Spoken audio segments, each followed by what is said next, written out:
और देखिए आज एक चीज़ जो क्लियरली बहुत इंटरेस्टिंग रही आपको, आज वीरूश्रेया सबसे पहले तो आज ऑप्शन राइटर्स का दिन था बेसिकली मार्केट में। हाँ। पूरा का पूरा दिन जो था वो आज ऑप्शन राइटर्स की रेंज में हमने बताया, एक छोटी सी रेंज जिसके अंदर पूरी की पूरी ट्रेडिंग हुई। निफ्टी और बैंक निफ्टी दोनों में वीकली एक्सपायरी सेंसेक्स की थी, लेकिन हम निफ्टी और बैंक निफ्टी को रेफर करते हैं क्योंकि एज ए ट्रेडिंग इंस्ट्रूमेंट। हालांकि बैंक निफ्टी थोड़ा सा अब कोशिश कर रहा है उस मूव से बाहर आने के लिए। अगर आप इवन इंडेक्स फ्यूचर्स में पोजीशनिंग देखेंगे ना, मामला प्रॉफिट बुकिंग का ही था। ये देखिए, ये पोजीशनिंग है, अगली प्लेट में आपको दिखाई देगा। क्लाइंट्स ने भी लॉन्ग कवर करे और एफआईआईज ने भी लॉन्ग्स कवर करे। इस वजह से शॉर्ट ऐड नहीं हुए सिस्टम में। ये बहुत इंटरेस्टिंग चीज़ है। अगर आप देखें तो लॉन्ग कवर हुए हैं और वो लॉन्ग्स जो हैं वो प्रॉप डेस्क ने नहीं वापस आई उस प्लेट पर। वो लॉन्ग जो हैं वो प्रॉप डेस्क ने कंज्यूम करें, जो लॉन्ग छोड़े गए हैं। सिस्टम में शॉर्ट नहीं ऐड हुए हैं कल। ये एक इंटरेस्टिंग डेटा पॉइंट है इंडेक्स फ्यूचर्स में। इसी वजह से एफआईआईज की मार्जिनल सेलिंग है, करीब करीब 900 करोड़ की। हाँ, स्टॉक फ्यूचर्स में अच्छी सेलिंग हुई कल, 3500 करोड़ के करीब की स्टॉक फ्यूचर में सेलिंग हुई। लेकिन उसका कारण ये भी हो सकता है कि सीरीज का सेकेंड ही डे था, तो वो आर पोजीशंस आती हैं जो एफआईआईज कैश में बेचते खरीदते हैं और फ्यूचर्स में बेचते हैं, वो आर्बिट्राज खाने के लिए, तो वो वाली पोजीशन हो सकती है। अब आ जाइए आप एफआईआई के इंडेक्स और स्टॉक फ्यूचर पोजीशन। अगेन आपको क्लियरली इंडिकेट होगा कि लॉन्ग अनवाइंडिंग थी।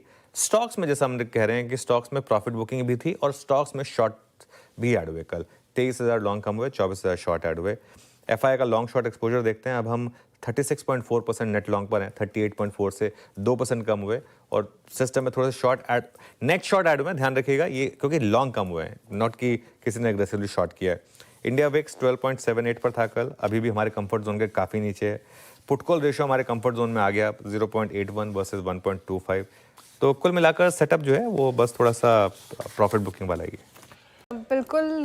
निफ्टी थोड़ा सुस्ता रहा है, कल के भी सत्र में देखा थोड़ा सुस्ता रहा था।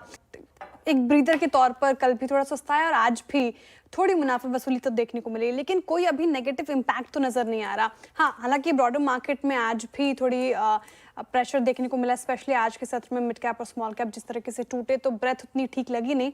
लेकिन सवाल यहाँ से ये कि आज के भी स्तर देखें तो क्या आज के भी गिरावट को हम नॉर्मली एक ब्रीदर ही माने? कोई नेगेटिव ट्रिगर फिलहाल लग नहीं रहा बाजार को। अब ये भी एक स्तर हो सकता है बाइंग ऑन डिप्स की रणनीति के लिए, या फिर अभी थोड़ा ब्रेक ले ले और लेवल्स वॉच करने की जरूरत है? देखिए, अभी श्रेया अभी तक कोई नई ट्रेड मुझे लगता नहीं कि ओपन हुई है निफ्टी में। कल मार्केट ने एक शानदार एग्जिट दिया और उसके बाद हमने एक बात की थी कि अब हम नई ट्रेड के लिए वेट करेंगे। या तो आप 10 डेमा 20 डेमा तक पहुंच जाएं, या आप कल का हाई क्रॉस कर लें। दो में से जब तक एक चीज़ ना हो तब तक ज़बरदस्ती उल जुलूल ट्रेड लेने का कोई मतलब नहीं। आज सुबह भी जब मैं और वीरू बात कर रहे थे, हम 25,600 तक गए थे। मैंने एक चीज़ जो चेताया भी था कि यहाँ फंसीएगा मत, क्योंकि यहाँ से हम फिसल भी सकते हैं। वो रेजिस्टेंस 1 थी, हम एकदम रेजिस्टेंस 1 तक गए और वहाँ तक फिसल गए। तो नई ट्रेड के लिए या तो आप कल का हाई क्रॉस करें, या फिर 23,450 टूटे और एक बार देखें कि आप वो 20 डेमा को टेस्ट करने जा रहे हैं। दो में से एक चीज़ हो, तब तक आप इंडिविजुअल स्टॉक्स पर फोकस करें।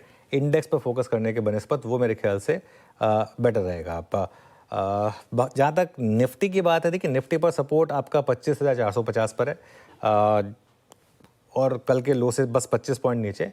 और रेजिस्टेंस आपकी अब वेल डॉक्यूमेंटेड 25,600 से 25,650 के जोन में है। बैंक निफ्टी की जहाँ तक बात है, बैंक निफ्टी में सपोर्ट 57,000 से 57,200 पर आएगा और जो रेजिस्टेंस है वो करीब करीब 57,600 से लेकर 57,800 के करीब आएगी। तो ये मोटा मोटी निफ्टी और बैंक निफ्टी के लेवल्स होंगे वॉच आउट करने के लिए। सर, अमेरिका कोई ऐसा कोई पुख्ता कारण नहीं है, लेकिन भागे जा रहे हैं, रिकॉर्ड पे रिकॉर्ड बनता चला जा रहा है। देखिए, अमेरिका में जो तेजी के कारण है, और आपको याद होगा हमने बहुत पहले कहा था कि जब जब जैसे जैसे अमेरिकी बाजारों में टेरिफ 4 को सॉल्व होने के संकेत आते दिखेंगे, सुलझने के संकेत आते दिखेंगे, वैसे वैसे अमेरिकी बाजार तेजी दिखाएंगे। और जैसे जैसे हम 9 जून की डेडलाइन के नज़दीक पहुंच रहे हैं, 9 जुलाई माफ़ कीजिएगा, 9 जुलाई की डेडलाइन के नज़दीक पहुंच रहे हैं और ट्रम्प साहब का ट्विटर हैंडल थोड़ा खामोश है तो उसका फ़ायदा अमेरिकी बाजार उठाते हुए दिख रहे हैं। तो थोड़ा मूड माहौल वहाँ पर ये बेहतर होता दिख रहा है कि ट्रम्प जो 3 महीने पहले, 90 दिन पहले जितने एग्रेसिवली टेरिफ वॉर पर बढ़ रहे थे, वैसा दिख नहीं रहा है और 2-3 बोल्ड एंड ब्यूटीफुल डील्स की बात वो कर भी रहे हैं जो होने की तैयारी में है। सो कुल मिलाकर एस&पी और नैस्डैक ने फिर से कल नया रिकॉर्ड हाई बनाया है। डॉलर इंडेक्स आपका 3 साल के निचले स्तर पर, 3.5 साल के निचले स्तर पर है, 40 महीने के लोअर लेवल्स पे 96 के करीब है, 97 के नीचे है। ये बहुत अच्छा है, भारत के लिए अच्छा है, इमर्जिंग मार्केट्स के लिए अच्छा है, क्योंकि जब डॉलर इंडेक्स कमज़ोर होता है तो इमर्जिंग मार्केट्स में पैसा आता है, इक्विटी में पैसा आता है, कमोडिटीज़ में पैसा आता है, रिस्क के एसेट्स में पैसा आता है जब डॉलर कमज़ोर होता है, तो उस लिहाज से ये काफ़ी अच्छा है। कच्चे तेल में भी सुस्ती का ही माहौल है, $67 के नीचे 66-67 के आसपास फुल टाइम पास चल रहा है वहाँ पर। और सबसे बढ़िया बात है कि तेज़ी खत्म हो गई।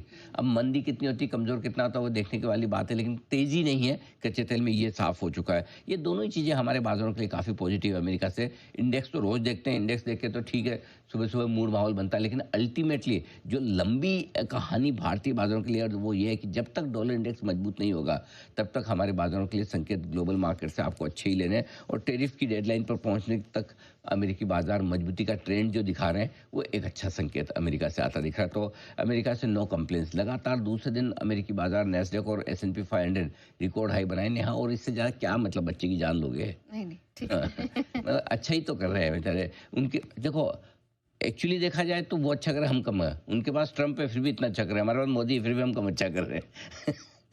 सोचिए, हमारे बाजार तो हमारी इकोनॉमी कहाँ है और उनकी कैसी है, उसके बावजूद हम एक्चुअली देखा जाए तो उनसे कंपेयर करें तो हमारे बाजार मतलब हमारे बाजार उनके बाजार के मुकाबले में कम अच्छा कर रहे हैं। हमारी तो ग्रोथ 7% की है, ठीक है, हमारी महंगाई 2-2.5-3% की है। करेक्ट। उनके कंपेरिजन में हमारे डेटा अच्छे हैं, हमारा मतलब माहौल अच्छा है, सब कुछ ठीक है, लेकिन फिर भी हमारा देखो वित्तीय घाटा मुश्किल से 13,000 करोड़ रह गया, उनका जो लाइफ हाई पे चल रहा है इतना सही सारा। बात है। तो ऐसे देखा जाए तो खाली अमेरिका के बाजार ही अच्छे हैं। बाकी अमेरिका में कुछ नहीं। हमारे यहाँ देखा जाए तो हमारे बाजार ही कम अच्छे, बाकी सब अच्छा बाकी है। सब अच्छा है। बाकी सब अच्छा है। ठीक है, ठीक है। Such is life, okay. Can't help it. ठीक है। या गुड आफ्टरनून नेहा। देखिए, थोड़ा लो एक्टिविटी वाला दिन है, जहाँ एक्शन थोड़ा सा कम है, रेंज बहुत ही छोटी है, निफ्टी न गिरने को तैयार न बहुत तेजी से बढ़ने को तैयार है। एक ही आज की ब्राइट स्पॉट पूरे दिन भर में अगर आप देखें तो वो ये है कि थोड़ा सा बैंक निफ्टी कोशिश कर रहा है एक बढ़िया तेजी दिखाने की। पहुंचे हम 57,500 के बेहद करीब है। अगर आखिरी पौन घंटे में बैंक निफ्टी थोड़ा सा कमाल दिखाए, 57,500 550 के ऊपर निकल कर टिके, तो थोड़ी वहां खरीदारी और शॉर्ट कवरिंग बढ़ सकती है। और निफ्टी को अगर ऊपर लाना है तो बैंक निफ्टी ही वो काम कर सकता है, बाकी सब जगह सुस्ती वाला माहौल ज्यादा है। तो मेरा ये समझना है कि फिर भी कितना भी कर ले, बैंक निफ्टी कुछ कर भी लेगा तो भी शायद निफ्टी के लिए वही ऊपर में 25,600 और नीचे में 25,500 ये रेंज है।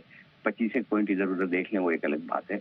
इस रेंज में ट्रेड करना है। एफएनओ के डेटा भी लगभग उसी तरह के बने हुए हैं जो इस रेंज की ओर इशारा कर रहे हैं। इसी रेंज में शायद हम कहीं न कहीं बीच में बंद हो जाए बाजार में। आज तो बड़ा कोई ब्रेकआउट आने की चांस दिख नहीं है। ऊपर से डाउ फ्यूचर्स भी आपको एकदम सुस्त दिख रहे हैं, 2 दिनों से अच्छी तेज दौड़ लगाने के बाद थोड़े से सुस्त है। तो मेरा ये समझना है इंडेक्स में छोड़कर आपको एक्शन पूरे स्टॉक्स पर ही ध्यान रखना चाहिए।